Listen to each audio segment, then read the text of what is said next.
Je voulais donc juste rebondir sur notre sujet de soirée dont j'ai partagé avec beaucoup d'émotion et vraiment beaucoup de fierté, j'ai envie de dire, les paroles qui ont été échangées par certains d'entre vous et notamment par nos intervenants qui nous ont honorés par leur présence. Nous, Arabes, Palestiniens, du Moyen-Orient, c'est nous qui avons islamisé et arabisé le Maghreb berbère. Oui. Il n'y a pas de doute. Voilà, qu'on soit clair, parce qu'il y avait une question sur cela, ça c'est fait. Le 8e siècle, le 7e siècle c'était l'islam, et le 8e siècle nous étions déjà au Maghreb, sur nos caravanes, traversant tous les déserts, de partout, portant le message du prophète. Tous nous croyons à l'époque, certains le croient encore, en tout cas, il y en a qui ont quitté la scène, mais il y en a qui y croient encore. Nous croyons, nous avons cru, nous ascendons cru, qu'il portait un message civilisationnel, comme toute religion universaliste, qui se croyait universaliste, au modèle du christianisme, ou du judaïsme, ou voire même, j'ai envie de dire, du bouddhisme, qui est encore plus souple comme religion, puisqu'il n'est pas une religion. Je pense qu'on est arrivé au Maghreb sans guerre, vraiment, sans purification raciale, sinon l'histoire l'aurait dit. Il n'y a aucun message dans l'histoire, ni chez les Berbères, ni chez les Arabes, ni chez les Européens, qui prétend dire que nos ascendants, nos grands-parents, arrière-grands-parents, qui sont arrivés au Maghreb, ont tué des femmes ou des enfants, ou occupé des terrains des gens en les jetant à l'extérieur, réfugiés dans des camps à travers ce monde, comme notre cas actuel de Palestiniens. La fusion qui a été faite au 8e siècle entre, j'ai envie de dire Palestiniens, entre Arabes et Berbères, elle était extraordinaire. Parce que les Berbères ont imposé la religion musulmane à majeure partie, alors qu'ils étaient chrétiens, juifs et païens dans leur majeure partie, voire même animistes, notamment dans le désert ou dans le Niger et toute la région subsaharienne. Donc il y avait un mélange, il y avait une fusion. Les gens, ils vivaient ensemble parce que c'était la logique de l'époque, c'était l'esprit de l'époque. Les missionnaires partaient en croisade au Moyen-Orient et les nôtres viennent aussi les chercher ici par là. C'est pour cela que je ne parlais pas de haine, je ne parlais pas d'occupation. Je ne peux pas prétendre qu'on les a opprimés dans le sens du 8e, 9e, 10e siècle, parce que l'identité de nation, l'identité nationale telle qu'on la reconnaissant actuellement, est une création du 20e siècle. Mesdames et messieurs, vous savez bien que c'est la France qui a créé l'identité nationale. C'est la France qui a créé l'État-nation dans ce monde. Et vous pouvez en être fiers pour l'État-nation moderne. Mais l'État-nation du 8e siècle, ça n'existait pas, parce que nous-mêmes, on n'avait pas de terrain, on n'avait pas de territoire, parce qu'on était des nomades. On ne savait même pas où on s'arrête. On a islamisé, et ces régions-là qui étaient à 70%, ils le sont toujours d'ailleurs, à 70% berbères au Maroc, 30% kabyles en Algérie, moins de 10% en Libye, et le sont encore, etc.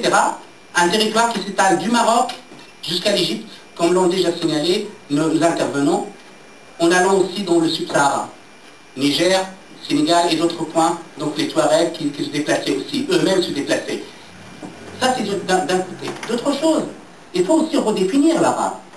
Si on arrive à définir le berbère comme quelqu'un appartenant, vivant dans un territoire s'étalant du Maroc jusqu'à l'Égypte, avec une population actuellement estimée à 55 millions, parlant une langue qui s'appelle la langue berbère, avec toutes ses variantes, et surtout avec une écriture qui s'appelle le tifinagh, dont on sépare entre chaque mot et mot avec 3 points. Il faut aussi rappeler que l'arabe, il faut le redéfinir. Qu'est-ce que l'arabe? Parce qu'il est toujours par opposition au berbère. C'est nous qui avons occupé, islamisé, arabisé le Maghreb berbère, selon certains. Une vérité partielle. Donc l'arabe est celui qui parle la langue arabe. C'est la définition historique donnée à l'identité arabe. L'arabe, ce n'est pas une ethnie, ce n'est pas une race, ça n'existe pas les races, ni chez les Berbères, ni chez les Arabes d'ailleurs, ni chez les Européens, ni par ailleurs. Nous sommes tous mélangés dans ce monde, et je pense que c'est cette fierté de ce mélange qui nous donne ce sentiment d'être universel et d'être vraiment humaniste, loin, et beaucoup loin de toute haine ou de discrimination. Certains nationalistes, j'ai envie de dire nationalistes berbères, auxquels je reproche le fait d'aller trop chercher dans les gènes. Vous savez ce qu'ils ont sorti? Que les Berbères, ils ont un gène qui s'appelle le gène dont la référence E1B1B1B. Vous pouvez la noter, je ne me trompe pas, je l'ai bien utilisé. E1B1B1B, ça c'est la référence génétique. Et ils disent qu'ils ont trouvé qu'ils sont à 68%, les Berbères du Maroc, porteurs de ce gène, et sont à 70% en Algérie, parmi les Berbères de 30%, et en Tunisie à 42% parmi cette minorité aussi. Mais ça n'a aucune logique. Je pense qu'il faut rappeler les choses telles qu'elles sont, et parlons de l'identité comme une culture acquise, et non pas comme une culture génétique, comme nous l'en font comprendre certains, voire même des politiques ailleurs dans ce monde misérable. Ce que j'espère tout simplement, c'est que les Berbères puissent avoir leur identité linguistique dans la nation maghrébine, qui est une identité. Et c'est vrai qu'il faut peut-être enlever ce terme arabe, du Maghreb arabe, parce qu'ils ne parlent pas tous l'arabe. Il faut reconnaître leur identité, reconnaître leur langue, mais on ne peut pas non plus chercher, excusez-moi, à faire débourser des familles qui ont fusionné depuis des siècles et des siècles, hein, comme le roi du Maroc, dont la maman est berbère et le papa est arabe, descendant du prophète.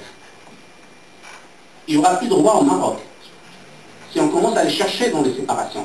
C'est pour cela que je suis pour le soutien de la cause berbère comme identité linguistique, comme minorité linguistique qui doit s'imposer et qu'on doit défendre leur cause linguistique, mais non pas aller dans la déchirure d'un peuple.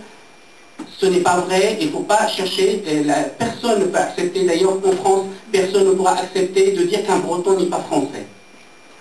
Alors, les Arabes, c'est pareil, personne, ou je dirais mieux, les Maghrébins, personne ne pourra accepter de dire que le berbère, l'arabe n'est pas maghrébin ou le berbère n'est pas d'ici. Enfin, il ne faut pas chercher de ces séparations, il faut défendre cette cause en ce sens, c'est ce que j'estime nécessaire, défendre leurs droits et reconnaître le temps qu'on leur a causé en les opprimant dans le sens qu'on les a privés de leur langue, qui l'identité, en partie, la langue, c'est l'expression d'une pensée, mais c'est aussi un outil qui influence la pensée.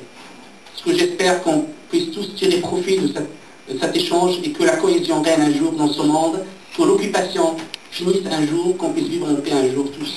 Inch'Allah.